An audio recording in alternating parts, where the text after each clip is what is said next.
Hi class, Steve Cady here, and we are beginning with our STA post. And as I've mentioned, this class is focused on that dream job and ideal organization. And with that, this post sets the stage for 3 more after this. There are 4 total posts that you have.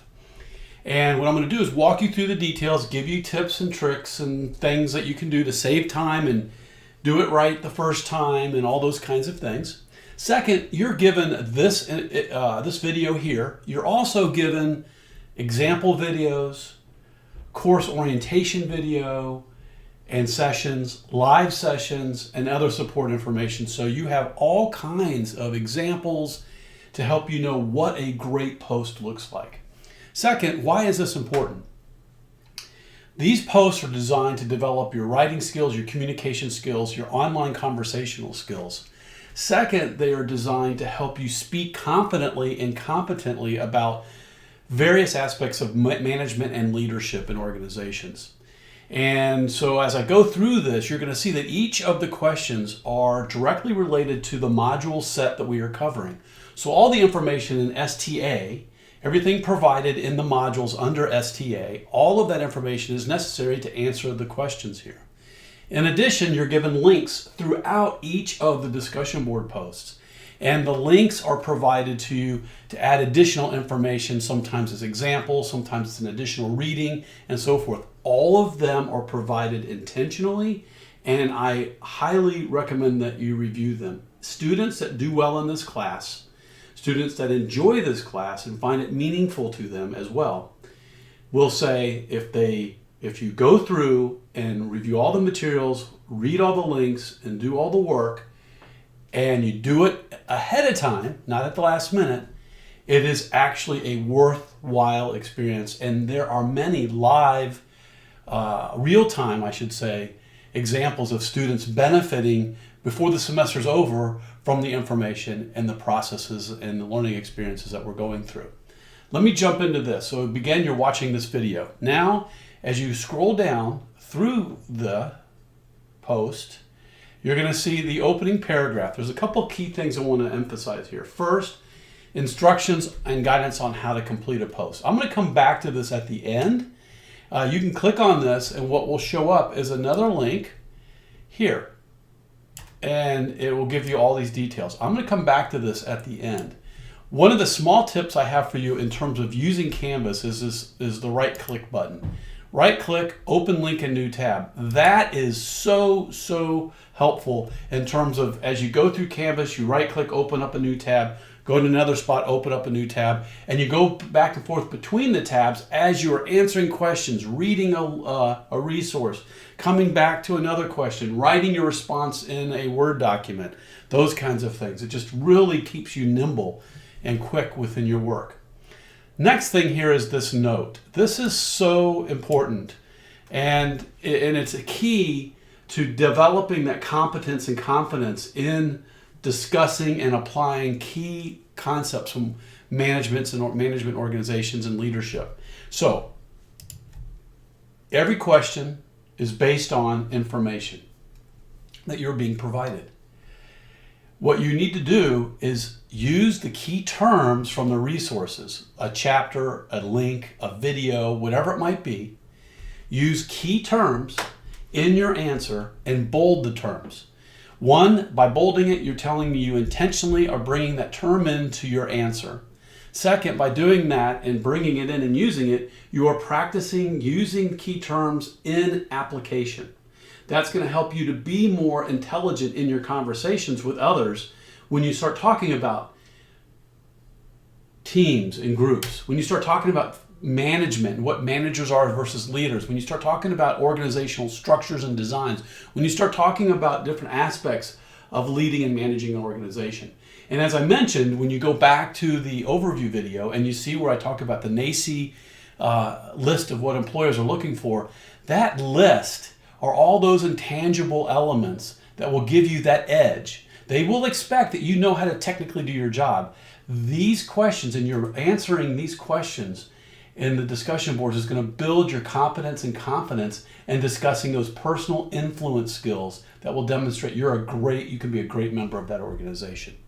So let's begin. I'm going to go through the questions. Second, I'm going to go through how to format your response. And third, I'm going to talk through some guidelines so that you can do a great job and get a good score on this. And question 1.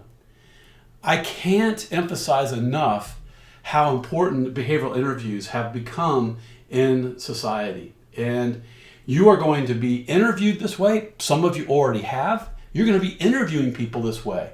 And as you move up in an organization, you're going to find yourself hiring people. You're going to want to select people. The behavioral interview approach is a great way because past behavior is the best predictor of what? Future behavior. Behavioral interviews are an examination, an opportunity for you to tell stories of your past behaviors, your work, and demonstrating your ability to do the job that the person is interested in hiring you for.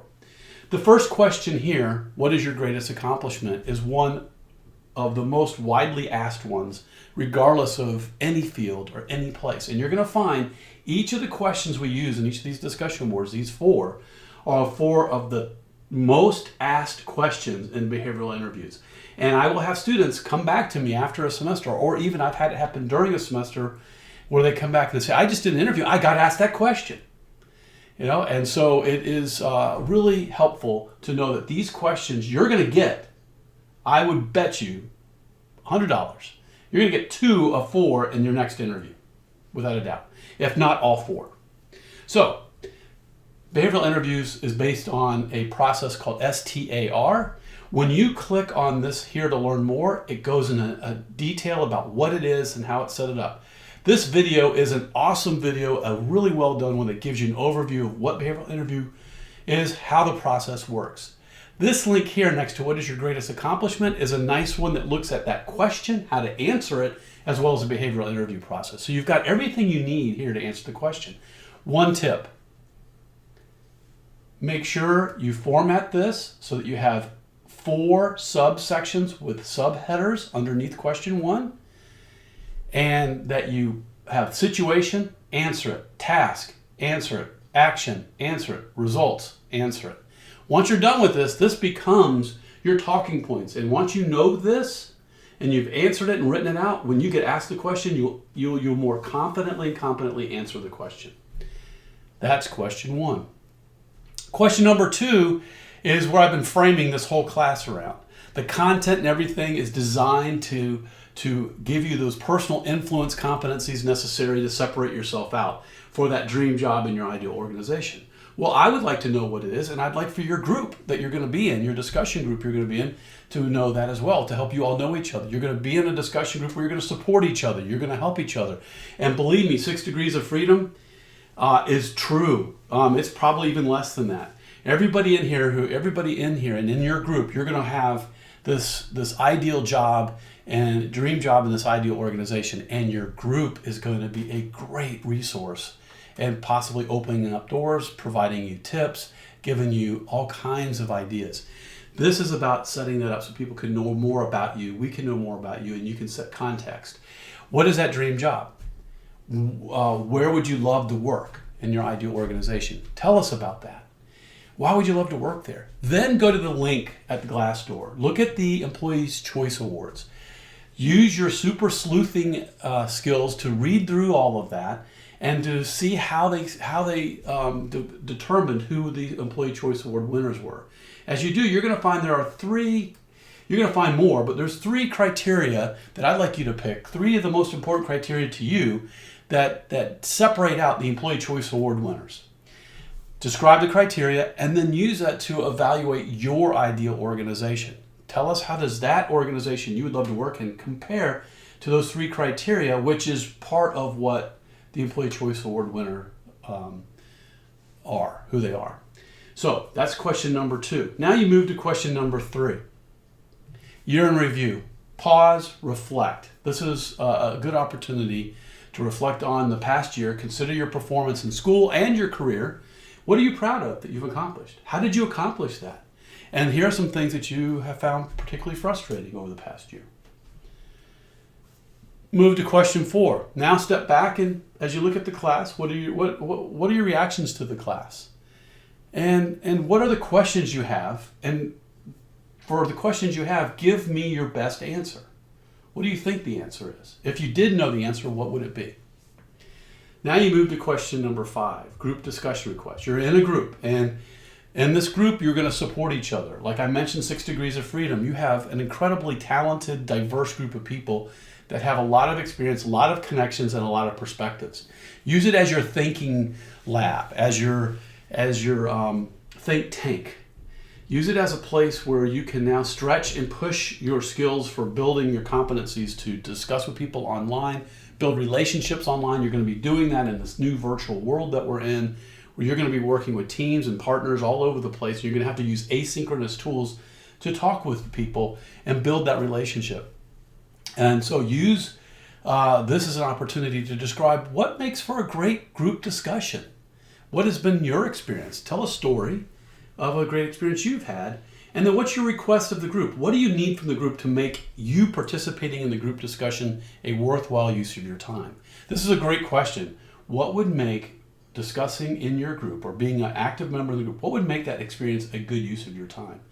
Most people need to think about this, and I encourage you to think about this from the perspective of not only this being an opportunity for you to support someone else, to give some feedback, to react to people, but it's also for you to receive support, receive help.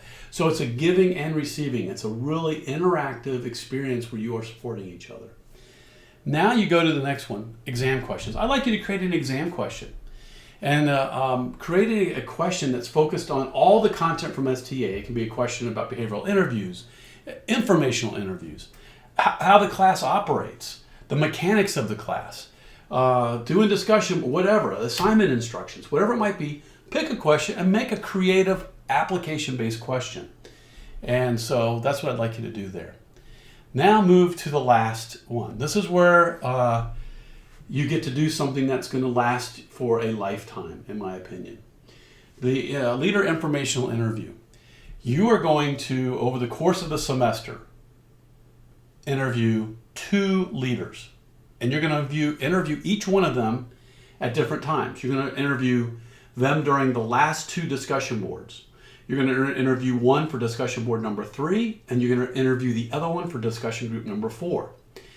Preparing for that, this discussion board number 1, STA, that we're in right now, and the next discussion board, we're going to do some activities here as the last question you're going to see. It's going to be focused on leadership informational interview, and on this one and on the next one, we're going to do things to help you prepare for that interview. Then on the third interview, on the third discussion board, you're actually going to interview your first person. And then on the 4th discussion board, you're going to interview your second person, your last person. So you're going to have discussion board 1, getting ready, discussion board 2, getting prepared, discussion board 3, conducting your first interview, and discussion board number 4, conducting your second interview. Just follow along with the discussion board. I'll lay it out for you, and we'll be talking about it in the course overview, in the course orientation session, which will be recorded and so forth. So you'll have lots of opportunities. If you're not sure what's happening, just pose a question to me in the Canvas inbox. I'll help you. Plus, we have all kinds of resources and support for you. Now, what do you need to answer here? We're going to start out in this one. Like I said, we're getting ready. So the leadership informational interview process begins with first understanding what is an informational interview. It is not the same as a behavioral interview. It's totally different. Behavioral interviews are focused on when you're interviewing for a job. Leadership informational interviews are interviewing people about their journey, their professional career, the work they do, and learning more about a person in a successful situation. And here's the cool thing. This is why I say it's a lifetime opportunity. As a student, most people are interested in helping you. Leaders, people who have been accomplished, they want to pass it forward. Leaders and people out there that are accomplished love to see people taking initiative, being passionate about what they're doing. And so when you go to a leader in an area, in an ideal organization that you'd love to work in, a leader in that company or organization, if you talk to a person in that ideal job you'd love to have, and you say, I'd like to learn more about how you got there and what you're doing, And so if I'm passionate about it, they are going to love talking to you. They like people who take initiative. They will sit, share, pass it forward, and as a result, they will likely at the end of the interview want to support you in succeeding in achieving your goals and maybe suggest other people for you to talk to. And here's the thing, it does. It takes 300, you see that at the beginning? It takes 300 resumes sent out just to get an interview. Some people might say it's even more than that. And it could take 1,500 you send out. You might get a couple interviews and maybe you get a job. However, this is compelling. 15 informational interviews will lead to a job, typically. And that's what the research shows. Throughout the class experience, you're going to conduct 2 of them, as I mentioned, just to get the ball started for you so you get used to doing this. And I encourage you to use your role as a student to get more. I'm a student at BGSU and I'd like to conduct an informational interview of you. And when you tell someone that you're somebody that I admire, you're doing the work that I aspire to do and I'm passionate about it, they will be flattered, honored, and willing to share with you. Last thing is, who do you interview? Let's go for the ultimate. Go for the best. And what I mean by that is go for someone in that ideal organization that you'd love to work in. Find the highest leader, the CEO, the president. Maybe it's in advertising. Maybe it's in supply chain. Maybe it's in community development. Whatever it might be, you find the person leading that area. It doesn't have to be the top person. It could be a person leading that division or that department. And you reach out to them and say, I aspire to do what you're doing. I'm a student. I've been given an assignment to interview leaders that I admire. You're someone I admire, and I admire your company. Would you be open to me having a 30-minute interview with you, informational interview? A leadership interview is what I would call it. They will say yes. I have had one student, and I've told this, I think I'll tell the story again. I've had one student, tell one on the next discussion board. So for this one, I'll share this story with you. I have a student that worked in event planning and was incredibly passionate about large scale events and contacted the president of the company that does all presidential, the CEO of the company that does presidential inaugurations. That person said, yes, I'll be glad to do the interview with you. Another student wanted to work in telecommunications, particularly cellular communications, and contacted the CEO for Verizon, contacted the office, called and talked to the administrative assistant, explained that she was a student, and got the interview. Another person wanted to work in another organization, a major sporting organization, and had in their group someone whose uncle was in that organization high level, and the person in their group helped them get contact with that person.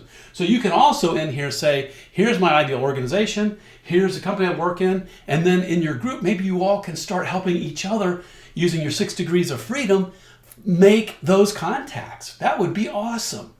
So this answer here is about getting you prepared by you sharing who you would enjoy and who are these people, and maybe requesting of your group, can anybody help me get in contact with so-and-so or somebody in this company? Or as you listen or as you read, you might have suggestions on how to get there, how to help them get access. So review the following information and your 5 key points from the links below. And what don't you agree with as you read through that? 7.2 says, how can interviews help you be prepared to go after your dream job in your ideal organization? What do you want to gain from the interviews? And then here you can talk about, hey, I'd like to da-da-da-da-da, and if anybody has any connections to this organization, I'd love to do that. I'd love to have some help. And 7.3 is what qualities are you looking for? Why are you picking these people? And what qualities are important for you to pick a leader that you admire? And you're going to pick 2. So for this first discussion board, STA, this is getting you ready. And the next one, you're going to get closer to starting to schedule the interviews and going after and making the invitation to see if you can get them scheduled. So after you complete the 7 here, what do you do next? After the due date, as you know, there's a due date. You go up to the very top, scroll up to the top, and you'll see the due date. That's when everybody in your group has to post by. The day after that, you come back and you begin having discussion with your group. First thing you do is you have reflective posts. Read through all the posts from your group. Pick 5 that you are particularly compelled to respond to and reflect on their post. It can be everything from reacting to what you read and what you took away from it, what you appreciate, to a question that you might pose and your thoughts on that question, to some suggestions, maybe some helpful information. Maybe you might post another link or a video or a document or something for that person that might be helpful to them. So it's all about reflecting on that post. Then begin to have interactive comments. That means go back and forth. Pose a question, they pose a response, you pose back to them, and you discuss something at a deeper level. So make sure you go back and forth with 1, 2, or 3 people in your group. You do all of this discussion by the close date of the discussion board. And what you can see is when you go on to the calendar, you'll see the open date, you'll see the due date, and you'll see the close date, all on the calendar for that particular module set. You have a best practice video. The questions are a bit different, but it gives you an idea. And now let's go to the next thing I'd like to talk with you about. And that is the formatting. As you format yours, I am a stickler for well laid out posts. And all you need is, if you decide to put your post into the box, make sure you do your post, write it in a Word document separate. Don't try to create it in here, because if something crashes, that's lost. And so you have a responsibility to make sure that you are putting it into a Word document. Then you paste it in and do it as paste as text only. So you can oftentimes click. I don't think it says it here, if I have to be in a document to do that. Let me see. Oh, where can I be? Like right here. If I click, I can paste without formatting. And the reason you want to paste without formatting is you'll get all this garbled pasting if you try to just cut and paste, and it'll take forever to format it properly. I expect it to be well formatted if you put it into the box. And what I use is just center and bold, and then I just click over here and I just type 1 period space, bold, and then write my responses. I don't try to use the numbering feature or the bullet feature. It doesn't work. What works in here when you do it in is just the center function, as well as the bold function. Now you can attach a document, and if you do that, it must be done as a PDF. And so that's that. And you go through and make sure that it looks nice, well formatted, and so forth. Which leads to the last thing I want to talk about, which is the discussion board guidelines and assignment instructions, and that's this right here. Now, you will get to this by clicking on that link at the top. So you might remember I said, let me do something here to show you. You scroll up, you'll be right here. You click on this link, right click, open link, a new tab. You bring in, up will pop this, and this gives you some more details. One is writing the length. This is a mini paper that you're submitting to your group. It takes time. It is not a quick initial post. It, again, is a mini paper, a small paper that you're submitting to your group. It must be written and well written as a nice paper. And when I come back into the formatting, as I mentioned, down here, you can see you have a title, name, date, introduction, body, and conclusion, and so forth. And that's important. Now, writing here is important. The length is 2 to 3 pages, 1,500, 2,000 words. You can go over if you need to. Make sure you have authentic paragraphs that are well constructed and that you elaborate as appropriate. And if you elaborate, give clear definitions, give examples, explain your answers. In addition, make sure that you use bullets that as appropriate. Don't just put a list of bullets with no introduction. A bulleted list requires a paragraph to introduce it, and a bulleted list requires some type of discussion at the end. So bulleted lists don't kind of live on their own. And so if you use that, make sure you do that. Make sure you have the appropriate opening and closing to the bulleted list. In addition, and in those paragraphs, you're explaining the bullets and you're elaborating on them. You're explaining what they're about to read, and you're explaining kind of what to take away from the bulleted list at the end. Remember, a bulleted list is a list. It means it has to have 2 or more bullets. If you have 1 bullet, that means it's just a sentence that should be in the paragraph above, or a part of whatever was right before it. So don't do bullets, 1 bullet. You have to have 2 or more. The grading rubric, complete, professional, and thoughtful.